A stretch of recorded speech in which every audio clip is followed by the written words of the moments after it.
I didn't want to make Found look or feel like anyone else's movie. So I tried not to let anything else influence Found, quite honestly. I thought it was really cool in a recent review when someone thought it felt Spielbergian. I didn't mean for that, but I grew up on Spielberg movies, and I love them. I love his older stuff, so that's totally cool if that came through, even without me meaning for it to. But in general, we just tried to be classic about it. I think it's maybe like John Carpenter? I don't know. I mean, who am I to say what the movie is? It's a little awkward to even try and talk about it this way, but I hope it's more like John Carpenter stuff, because I feel like Carpenter is classical in his execution of the movies and elegant and not too flashy. And that's kind of what I wanted Found to be, was classical and elegant and not too flashy. The only other direct influence I would say, and it's kind of weird that this is attributed to Sergio Leone, but it is, just the juxtaposition of extreme wide shots and extreme close-ups.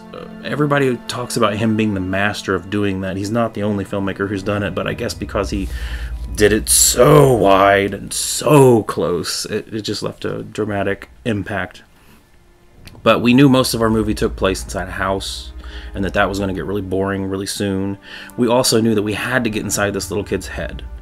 So as much as possible, Leah and I were always trying to go as wide as we could or as tight as we could and avoid those hideous, ugly medium shots that are pervasive in amateur filmmaking. Because a lot of people that are making movies are, I guess, just kind of lazy. They just put the camera on a tripod, and they just shoot medium shots the whole time. It's the most visually dull thing you can imagine. So maybe there's a little Leone in there. Maybe there's a little Carpenter. Maybe there's a little Spielberg. I don't know.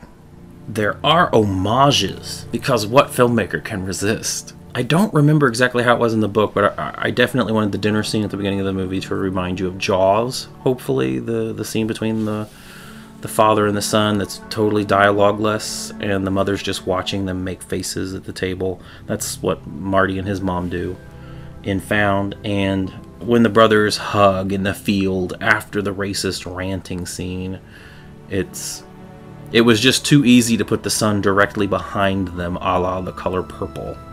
In Headless, we found like cotton seeds and cotton fluff in the warehouse, and the wind had like collected a pile of it, and it sort of naturally went into a few shots. But then I got excited because in Legend, Ridley Scott's movie, they're always dropping glitter and shit through the frame, and I always thought it looked so awesome. So in Headless, me or someone's off camera dropping little bits of fluff. So maybe that's a direct homage too.